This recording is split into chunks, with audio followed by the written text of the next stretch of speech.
you think community engagement initiative and you think this is about connecting with people outside of the school. How are we going to engage local businesses? How are we going to engage other community leaders or build those partnerships?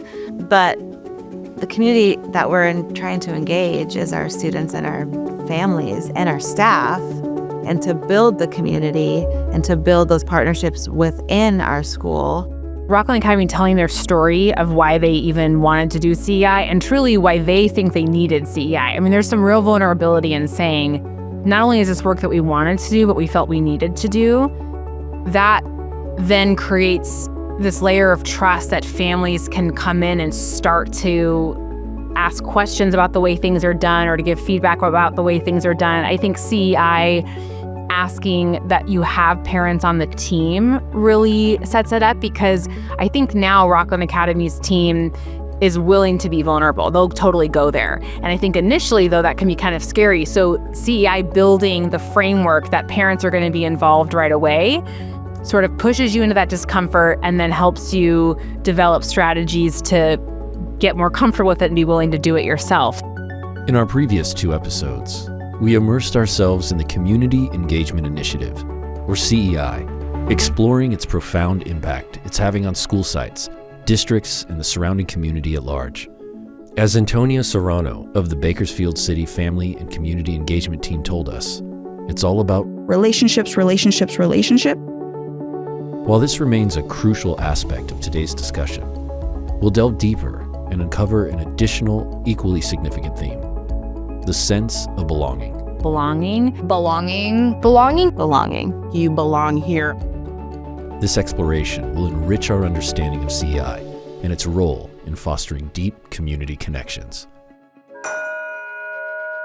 Welcome to Rising from the Margins, Episode 9, Chapter 6, Rocklin Academy in Rocklin, California.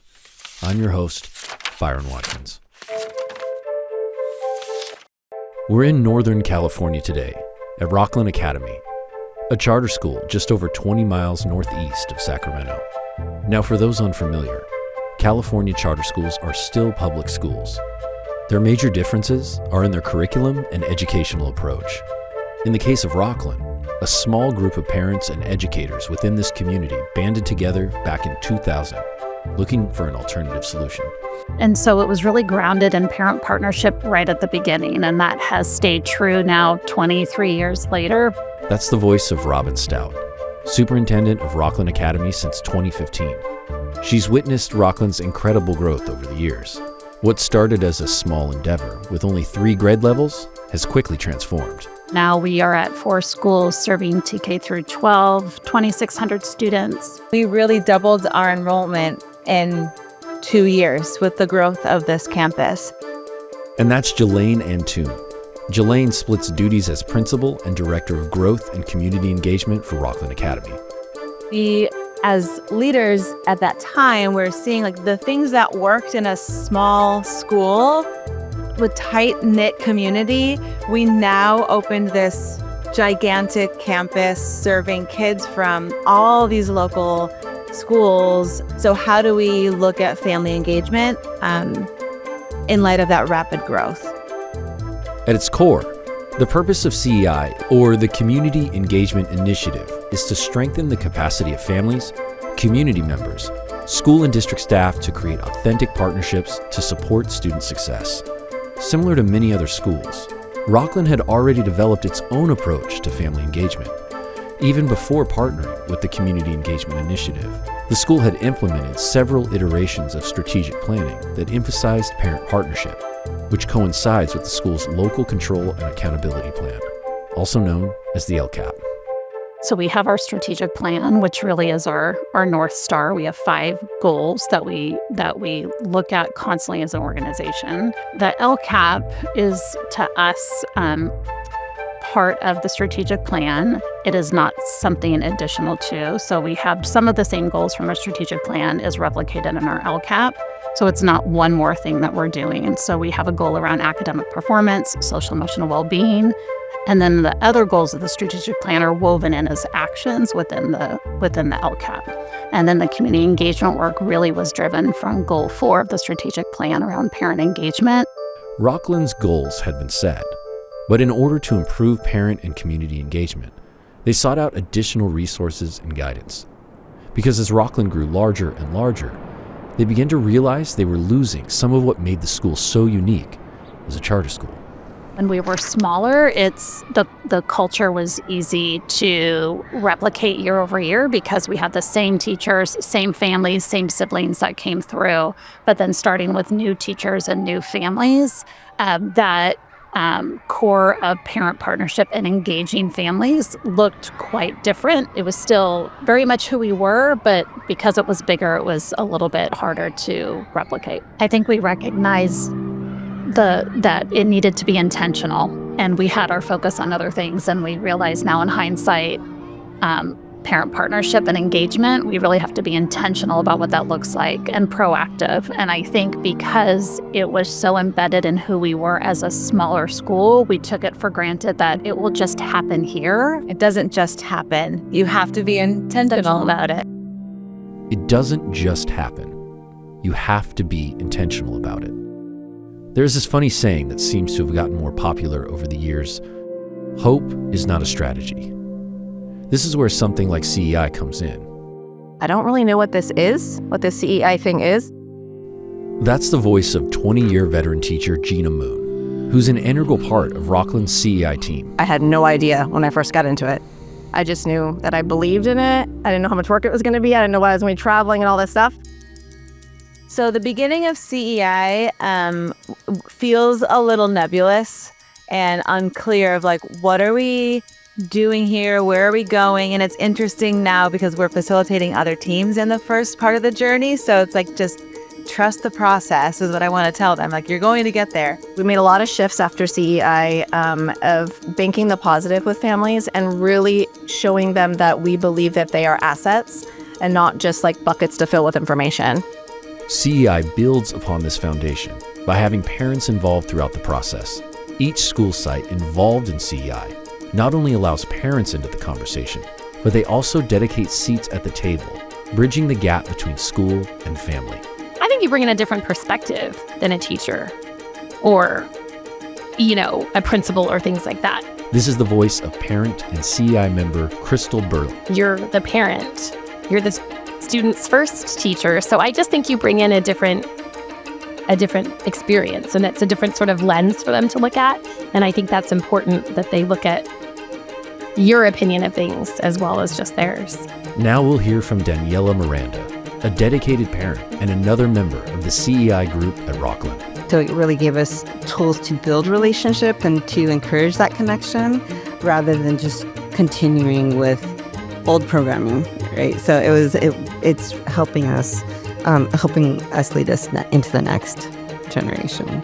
It's easy for schools to be afraid to get that engagement from families, and I have a lot of compassion for why that is true. That's the voice of Allie Murphy, Director of Mental Health for the Placer County Office of Education, who brings a unique perspective in seeing the value of real relationship and community engagement as it relates to student outcomes.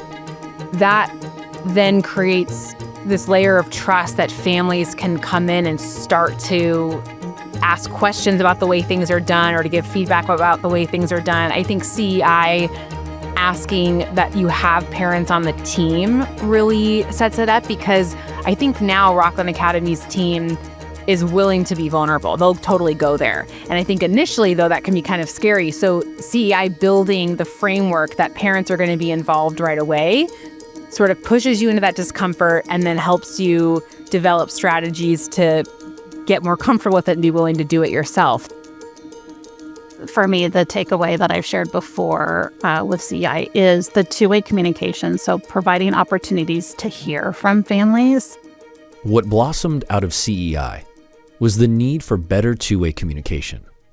So in order to get there, Rocklin shifted their approach to communication, which they referred to as simple shifts. Why do we do something this way? Why are we continuing to do this? What if we shift it a little bit, and what if we make that change?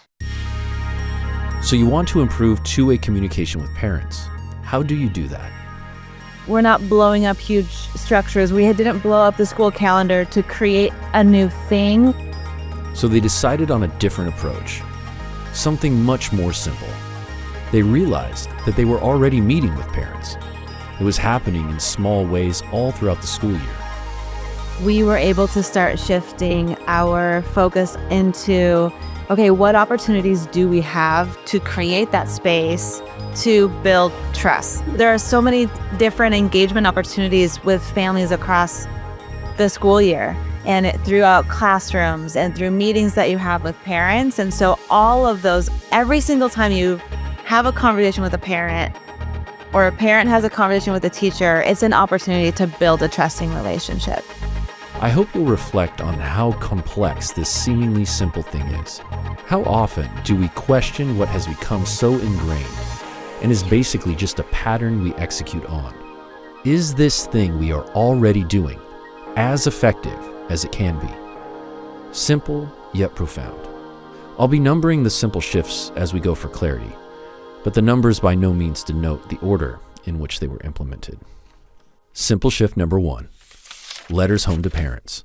In the beginning of the year, we send to every family a personalized card. Provided time and resources for every teacher to write a note to every parent of the students that were coming into their classroom saying, I'm so excited to partner with you to the benefit of your child this year. I'm looking forward to meeting with you. And my door's always open. Please let me know, like, if something comes up. I'm so excited to work with you, right? You know, some teachers do like, hi, I can't wait to see you in my class. That's not personalized, right? You can't write that on 30 cards and send them out. You might as well not, right? And so there's a little bit of like shifting of changing of like, yeah, it's really cute to get a card in the mail, but could you say something personal? Like, could you find out about that family? Parents really enjoyed that. Teachers really enjoyed that because then they had this first connection often before they even met each other, you know, at the beginning of the school year. So we got some time within our professional learning days. All the supplies were purchased for us. Jelaine then sent them out for us, and we sent cards to all of our families, which I think was really cool. So it's like, and then kids would come back, I got your card. Oh my gosh, that was so cool. You know, families would say, oh, thank you. And really saying nice things to us, not just like, can't wait to see you in my classroom.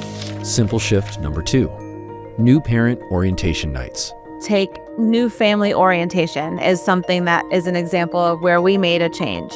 New family information or orientation nights used to be a few hundred parents in a room with me with a microphone talking to them about all the things that we're going to do for their child and why they chose the best school. And we've shifted those to be opportunities to listen to them now. So we don't start with us talking to them. We start with them sharing with us and with each other around a table why they are excited about being at this school, what they're hoping to experience here, and then also like what are the burning questions that they have so that we can help them feel, you know, more comfortable and welcome to the school community. We just needed to start building a better way to have two-way communication with parents and it not just be like feeding info at them, but like collaborating with them. You know, we needed something that was more effective. And I imagine that most parents sending their kids off to school for the first time are like freaking out, along with the kids freaking out. And so I think this gave families a kind of an ease in and understand why they chose this school, because we're a school of choice. So why did you come here? Simple shift number 3. Coffee chats. One thing that we learned last year is we started holding coffee chats with parents, which in the past was me sharing information with parents and not asking them anything. So one shift we made there was to ask parents those questions of what's going well, what could we be doing better? So we didn't change the event, we changed the structure of the event to make it more of that two-way communication, which we think helps to build those trusting relationships right from the beginning. Simple shift number 4. Positive calls home. When we do have, you know, some sort of meeting where we're all gathering together, our elementary schools have an early out day, and we do collaboration or we look at data, or teachers are on their own, but sometimes we come together all together and meet. And instead of starting at 2:00, I ask teachers to come at 2:05 and showed them like, this is a perfect time for you to make a quick phone call home to a parent. Hi, I only have a couple of minutes right now. I have to get to a meeting, but I just had to tell you this thing that happened today about your child, or I just really needed to take a minute to tell you this happened last week and I was so proud of them, or I've seen this growth. Then I have teachers come back in the room and they're sharing about like, okay, who made a positive phone call, how to go. And teachers were like, it was amazing. This mom was crying on the phone. They were so grateful, or they were so shocked they've never had a positive phone call home before. And when teachers are then starting to share these successes and how it's impacting their relationship, then reluctant teachers are like, okay, maybe I can try it too. Rocklin is wholeheartedly embracing the power of two-way communication. They're challenging the status quo, ensuring that conversations flow both ways and that every voice is heard. So you have to imagine, like, when you're opening yourself up to a two-way conversation, you don't know what's going to come at you from the other side. It's much easier to do what schools already do, which is give information. This commitment is creating a more inclusive environment where dialogue thrives, moving beyond the limitations of one-way communication. I see like all the information that we're sending out and through social media. Like, I'm curious, what does that look like for parents? What are they hoping to learn about their child's day-to-day that we're not hitting the mark on? So the next time I had a coffee chat, we dove into that and I asked parents questions. If you could tell your teacher anything about your child that you haven't had a chance to tell them yet, what would you want them to know? And then one thing from that we heard about was that parents were looking for more communication on like the day-to-day for their child. Our families trust us with their child's academics. The questions were not about, reading literature standard 1.3 and how their child's doing on this portion of the standard that we're required to teach. The questions that we got were, is my child a leader or a follower in the classroom? Does my child raise their hand and participate in class? Are they making good choices on the playground? Do they eat their lunch at lunchtime? Which brings us to simple shift number 5, parent-teacher conferences. They've really revamped parent-teacher conferences to, one, have those events in and of themselves have a lot of two-way communication. So it's not just teachers talking at families.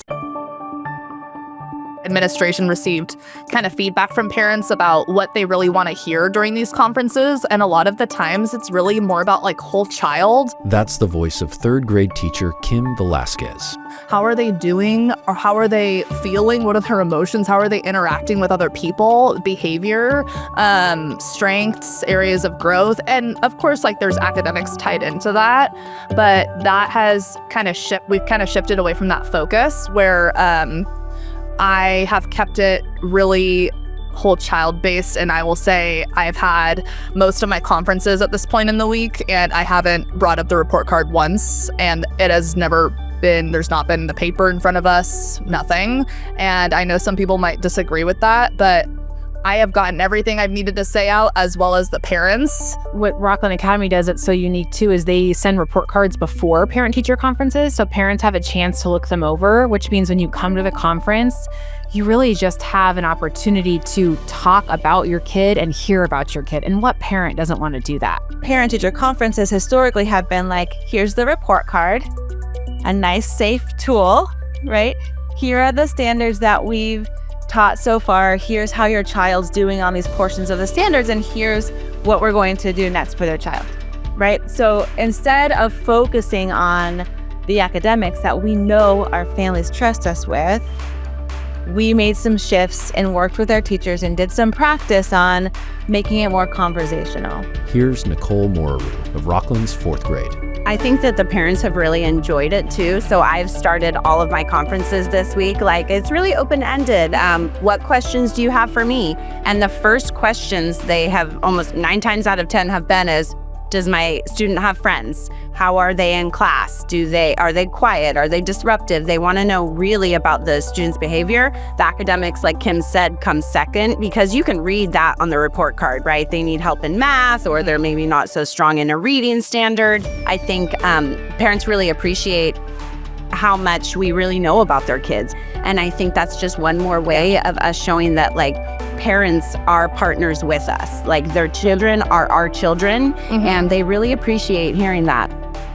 I was allowed access into a few parent-teacher conferences while I was at Rocklin. And they're right, something is inherently different in these rooms. Less tension, more dialogue. Both parties feel like they're walking alongside one another, in unison. Here's a peek into a 4th grade parent-teacher conference. Before we dive into Dex's goals and the thing that he created, Eve, I kind of wanted to hear from you. How do you feel the year's going so far? Yeah, I think he's making tremendous growth this year. And I'm hearing a lot about what he's learning, which is always a really good sign. It's just a lot more casual. You know, you go in and here's all their stuff, but it's like, what do you want to talk about? Let me tell you about your daughter in class. So it was very much like just a casual conversation. It wasn't so much structured, I want to say. So I felt it was a lot less structured, where you were free to ask more questions. And at least that's how it was with mine. My daughter's was different than my son's because my son's was student-led. So I was in totally 2 different things for conferences. By the time a student reaches 6th grade, they are tasked with leading their own parent-teacher conference. Take a listen into one of Rocklin's 6th grade student-led conferences. Mom, Liliana's going to take the majority of this conference. My personal goal is to find a way to be less irritated with my table mates when they do something that annoys me. And my academic goal would be giving more evidence in my essays. This has actually been one of the easiest weeks. It's actually something I look forward to now, and I used to dread, honestly. So I think it, from both sides, I think it's really improved the relationship and the partnership. It's scary to come. You don't know what your teacher's going to say about your kid most of the time, right? So let's warm up the environment and have a literal warm drink before you come in and sit down next to each other at the table. You know, the way they set it up the last couple, at least the last 2 conferences, they've got coffee stations for parents. You can write letters to staff members, to teachers. It's very got a homey vibe. I feel like with teachers, and I'm not even that old or anything into it, I've literally been here 5 years, but I feel like there is a misconception of teachers versus parents. You know, we know more than the parents do from the school side of things, and this almost lack of humility and really negative connotation, oh God, a parent emailed me, my stomach's automatically sinking, you're assuming it's negative already. And so for me, this has really changed the whole game in that you're building those kind of relationships. And we collected data on that after the first round of conferences, and it was wildly successful, where every parent felt like their relationship was enhanced. That's an example of a way that we listened to our parents, thought about our goal for trusting relationships, and made a small change to something that we already do to try to get closer to that goal.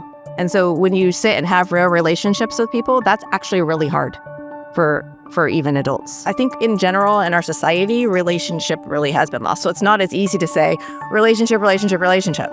I think where we made that switch was that we saw, hey, we can be vulnerable. We can create the space to listen to each other, to ask questions, to not just make assumptions, to make someone feel like it's okay to disagree. And we started seeing that even in our CEI team, that could happen. It gave us hope that maybe at our school and maybe even in the broader community and in society as a whole, maybe there is hope. Creating better two-way communication with families is only part of the equation. The beauty of CEI is that parents aren't just heard, they are part of the inner workings. They attend CEI school site meetings, they attend CEI conferences, and they make meaningful contributions to the work. More from Rocklin mom and CEI member Daniela Miranda. Because I was working with our parent staff board, I had been active.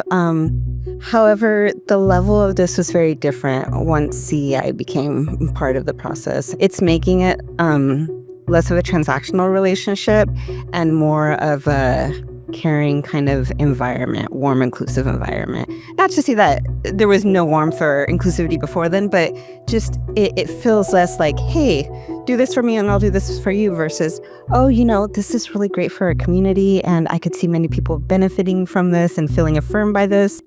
And now we'll hear from parent and CEI group member Sharmeen Jamal, who shared some deep insights on how community engagement was unfolding something pretty profound.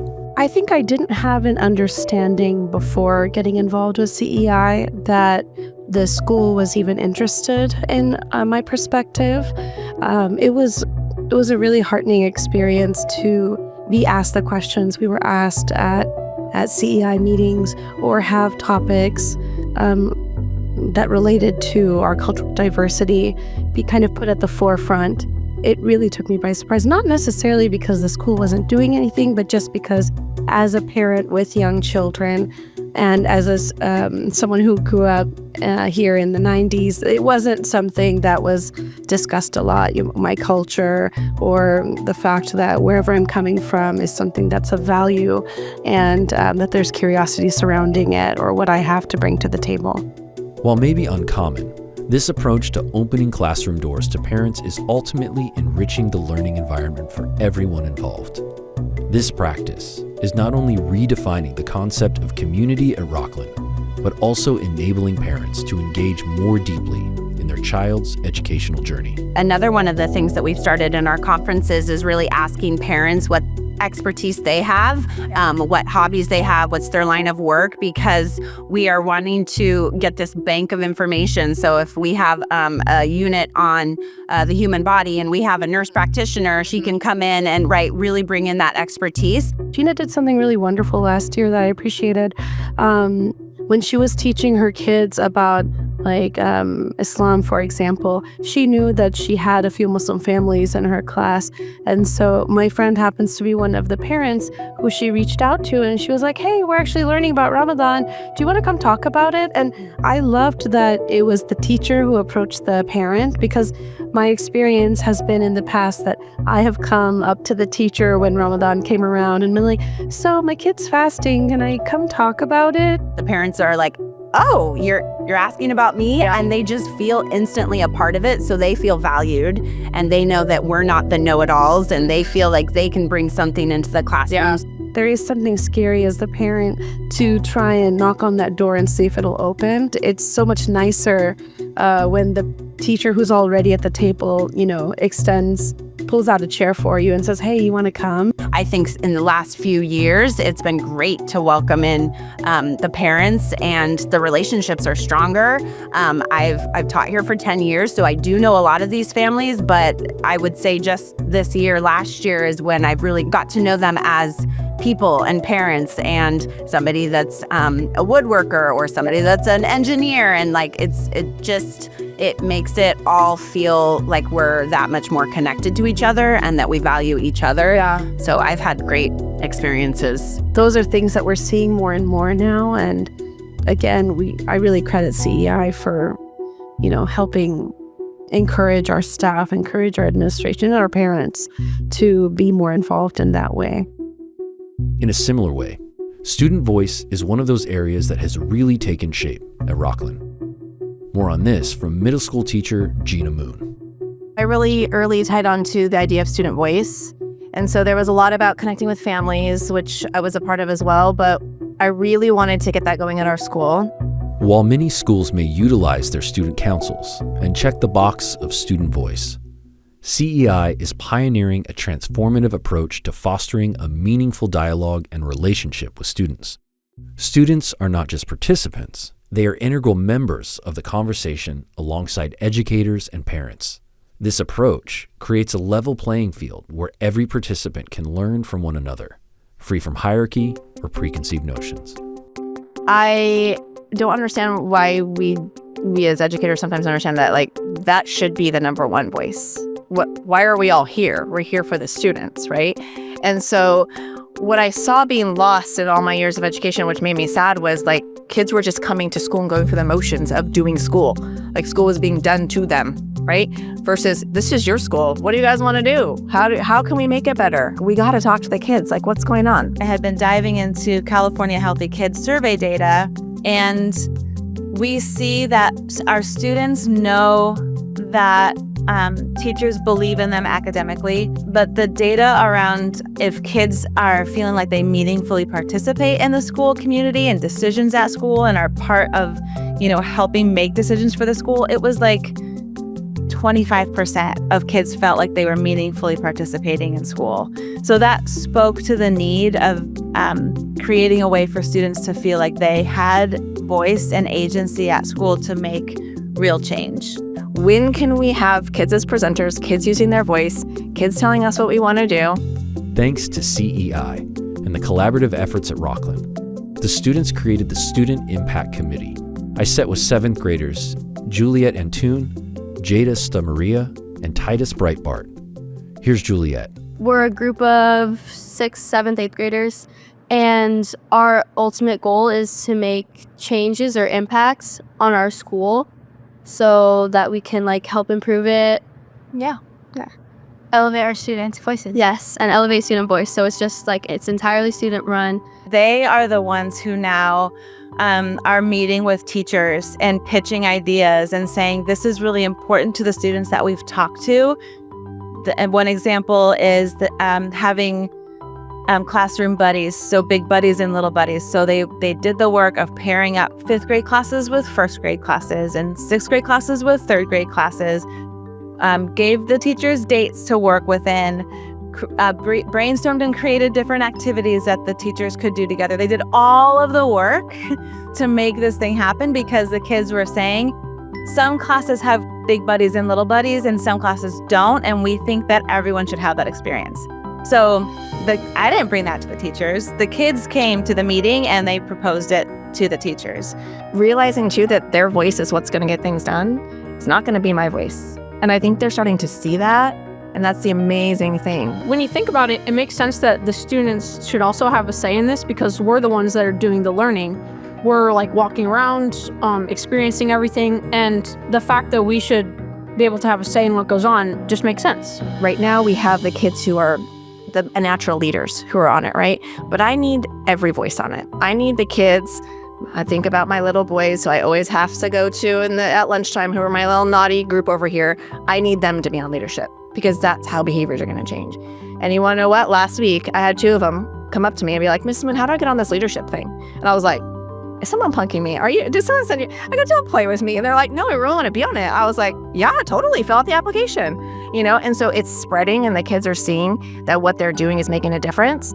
It's truly, it's an amazing experience to be part of. And I think it trickles down. My son sees it. He's like, I want to be part of that. The kids are saying, oh, I want to do that. I want to be able to be on that team. They're doing really amazing things. How do I get on that? And then you see that by 65 plus applications rolling in. We've had a student on our team too who's phenomenal and gives me a lot of hope about what young people are doing because her ability to engage in all those spaces with her peers, but also with adults and do those things that I think we worry kids can't do anymore. I've seen her be able to do that, and not just her, but all of the youth at CEI. It's been pretty incredible to see how engaged they are in community and in developing community and how much they're asking for that has been really neat to see. People think that students, they don't see them as having a different perspective. And so it's when you look at them and we hear from them, it's they're almost kind of surprised about it.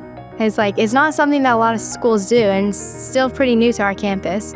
And so I think a lot of schools are really surprised, and we're breaking the stereotypes here. We're breaking the idea of the teachers are always in charge and the students are always the ones below them. But now we're kind of having that shift in roles, and now the students are taking charge and the teachers are kind of taking a back seat in that sense. And so now we're having more student voice. The teachers are now they're less in charge and more we're all the same level. There's not one person in this relationship that is more superior than the other, but it's almost just we're just working together for the good. We identified what we wanted at our school. What do you guys want? And so they have cleanliness and school pride, kindness and inclusion. Those are some of our pillars. And fun and engaging learning. And so everything we do goes back to that. It's again, why we're here is for the kids. And so for the kids to tell us what they're looking for and what they're doing is really exciting. I feel before I was a part of the Student Impact Committee, I didn't realize how much schools are run by staff and adults and teachers. So being a part of this has helped me find my voice in our school and helped me make changes that, like, I didn't even realize I wanted to move forward with until I was a part of this. Their experience is the most important part, right? You know, they're getting murals. We got all new garbage cans, which seems silly, but they're cool. I had always felt like I did have a voice at the school, but since the Student Impact Committee, I felt like I could actually use my voice. Like, for example, the trash can situation, they didn't fit our lunch trays. If nobody had used their voice and like pointed that out, then they still wouldn't fit our lunch trays, and that would still be another problem. Before Student Impact, if someone had brought up the idea of the trash cans to a teacher, they might have been like, oh, that's a good idea, but then nothing would have happened about it. I never have thrown a lunch tray away. I didn't even realize that the hole was too small for that, but that's their experience and that's their solution, and they have such great ideas and they want to take ownership of the space. We're really impacted by the environment that we're in, and everybody wants that, like including teachers. It's not just students, the staff. We all want this environment to be a good one because we're here for a pretty big part of the day. So yeah, it's been really impactful to see those changes around school. And like you were saying, the trash cans, they're a little delight, but they make everything so much better. That means there's no more trays on the floor. And they're also pleasing to the eye because they have our school logo on it, make us like feel proud. I think that there could be sort of a revolution happening in terms of what kids are wanting from adults. I think that this generation is going to be really good at speaking their minds and saying what doesn't work for them, what status quo doesn't work. Taking a back seat sometimes is what you need to do, right? And being there for them whenever they need it. I've been able to build so much more of a better relationship and bond with not just my peers who I'm working with, but also like my teachers and especially my principal. We've built such a tight-knit community here. And it's like, now that I know that they're gonna listen to us and now that they're gonna actually do something about the issues that we're bringing up, like now I know I can trust them with my voice, and they also know the importance of our voices too. The last key component to mention for the Rocklin story is the way they've collaborated outside of their walls. CEI is a statewide initiative. And if we believe a good idea can come from anywhere, perhaps it's worth listening to other school sites and districts in case what works there can work here. Like, that's what's exciting about CEI and collaborating with all of these schools around the state is we're all trying to do the same thing, and we're learning together on how to break down those barriers and how to broaden the communities. We're learning from other schools. So it's not some, person that's outside of schools coming and telling us what to do. These are other schools that have gone through similar struggles. They're very transparent about their struggles, which is a thing I like too. That is the beautiful thing about the CEI process, is that it's all, there's facilitators and there's experts from these lead agencies who are leading the work in their way, but really it's school districts and schools who are doing the work, learning from the work, sharing that back with other schools who are interested in learning as well. We learned so much in our first year from schools that had gone through the process the year or two before us, and grew as a school and as a team so much over the course of those years. And now, as we are facilitating other schools as the facilitators of their learning, not only are we getting to share the things that we've done, but we're still learning from them too. So it's just this really beautiful flow of learning together and sharing resources together. Embracing this spirit of collaboration not only enriches our community, but also ignites a collective momentum towards excellence in education. I mean, we did still like the face walk. That was a big thing. As the saying goes, each one, teach one. This highlights the beauty of shared knowledge and the importance of learning from one another. The information is readily available all around us. We just need to be willing to listen and participate. Bakersfield was one of the schools, and we learned a lot from them. And one of the things that we took back and took away was this family and community engagement, or FACE walk. And they were so great to share all of the resources that they had used. They walked through the process that they had gone through. They shared the data. They just were very transparent about what this process was. So we were able to take their rubric that they had designed and tweak it a little bit. So we all met with, so the PSP was part of it, the CEI team. We brought in like admin from the board, like Raphos board, and we had this rubric and we basically walked around the campus inside and out, all around. And it was like a questionnaire, and it was like, rate the following. Do we have this? Do we have this? What do you think of this? Is the school welcoming? Can you find the front office? When you're in the front office, is it warm and welcoming? Do you get greeted with a hello? Walking around common spaces, do we see, is it clean? Is it safe? Are students treating each other kindly?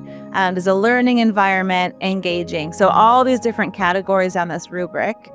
So we would walk and then we would pause and we would score. And then after that individual reflection, we sat in a room and had scores, a 1, 2, 3, or 4, on where we thought those elements had landed based on this rubric. So we sat in a room and we literally just went down the different rubric, and parents lifted up a 1 or a 2 or a 3 or a 4, or the other leaders that were in the room. And then we were able to have conversations about what we saw. So if someone held up a 4, like we are exceptional in this area, and someone else held up a 1 or a 2, we would stop and say, okay, what did you see? What did you see? Like, we didn't have any signs pointing to the front of the school, like 0 signage. And you drove here. Like, it's like, where are we even going? Where's the front office? So that was one of the things that over the summer we could allocate funds toward, just to make it a more welcoming place. I think that's what CEI is. It's like opening yourself up to that, to the vulnerability and discomfort, to figure out what's the problem and how do we fix it, and utilizing guidance from peers. Somebody else might have had a problem that you can tweak to your own. And I think that's what a lot of CEI is about. It's like you're sharing your experiences and you're like, well, that's not 100% ours, because we may not have the same demographic or that type of situation in our community, but there's got to be something in there that you can take. The sharing that Bakersfield did really led to a huge impact at our school. And I'll say, like, Bakersfield is a very different district than ours. They're really, really large. They're in a different part of the state. So a lot of the time we would hear from districts that had family and community engagement departments with multiple staff members and like liaisons to all of the many schools. And we would come out and be like, it's me, right? It's us, just the 3 staff members in the room who have other jobs that are doing the work, but we still could take things that they had developed and implement them in our own way at our school. Goal 2 of our strategic plan and goal 2 of the LCAP, same, is the social emotional well-being of our students. And I would say the face walk was a direct result out of the work that we did with community engagement to make sure that they have a school environment where they feel safe, cared for, and it's a high culture of learning for them. A lot of what I think happened is people felt like, I'm being shut out of my kid's life at school. I want to be more involved. And it felt like being on the school board was the only way to have a voice. So I see the face walk as sort of a micro version of that, because there is so much agency in that experience of, I'm going to give my opinion. It's an objective process. Everyone gets a turn to share. And then you're going to make change from what I said. I mean, like, that's what people are after. They all want to feel heard and, a small sense of power. And I think the face walk is a really great way to do that. We're still learning as we go. Like, I feel like we're just barely starting anything. If you look at our school, like all the new things, all the signage, all the paint, all those things, those are all learnings of CEI that, I think we're just beginning to start those changes. So I think the more we learn, the more we do, the more we connect with people about it, the more educated everybody is about it, the better off it's going to be. And it's going to be hopefully something that carries on long after I'm here and my kids are here.